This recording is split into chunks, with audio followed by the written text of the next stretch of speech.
మిత్రులందరికీ నమస్కారం. ఇందిరమ్మ ఇండ్ల పథకము రెండో విడతకు సంబంధించినటువంటి ఒక లేటెస్ట్ సమాచారం రావడం అనేది జరిగింది.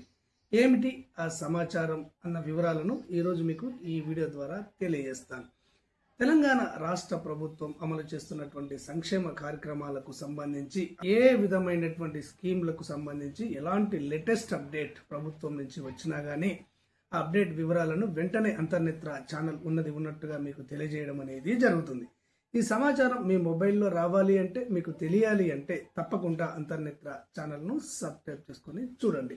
ఇక వివరాల్లోకి వెళ్ళినట్లయితే, ఇందిరమ్మ ఇండ్ల పథకము రెండో విడతలో ఇక్కడ గ్రేటర్ హైదరాబాద్ పరిధిలో, గ్రేటర్ హైదరాబాద్ పరిధి అనండి, కోర్ అర్బన్ రీజియన్ క్యూర్ పరిధి అనండి, ఇక్కడ ఇందిరమ్మ ఇండ్లకు సంబంధించి ఒక 2 రోజుల క్రితము గృహ నిర్మాణ శాఖ మంత్రి పొంగులేటి శ్రీనివాసరెడ్డి ప్రెస్ రిలీజ్ చేసి గైడ్లైన్స్ ను రిలీజ్ చేయడం అనేది జరిగింది.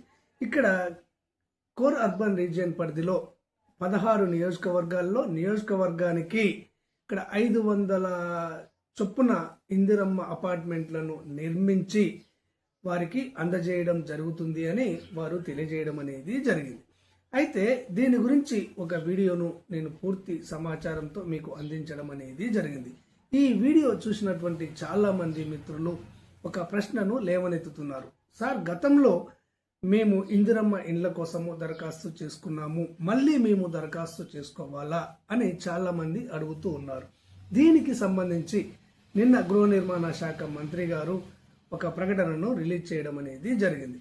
ఇక్కడ కోర్ అర్బన్ రీజియన్ పరిధిలో నివసిస్తున్నటువంటి 16 నియోజకవర్గాల్లోని పేద ప్రజలు గతంలో ఇందిరమ్మ ఇండ్ల కోసము దరఖాస్తు చేసుకున్నా గానీ మళ్ళీ ఆన్లైన్లో దరఖాస్తు చేసుకోవాలి అని చెప్పేసి ఆయన సూచించడం అనేది జరిగింది.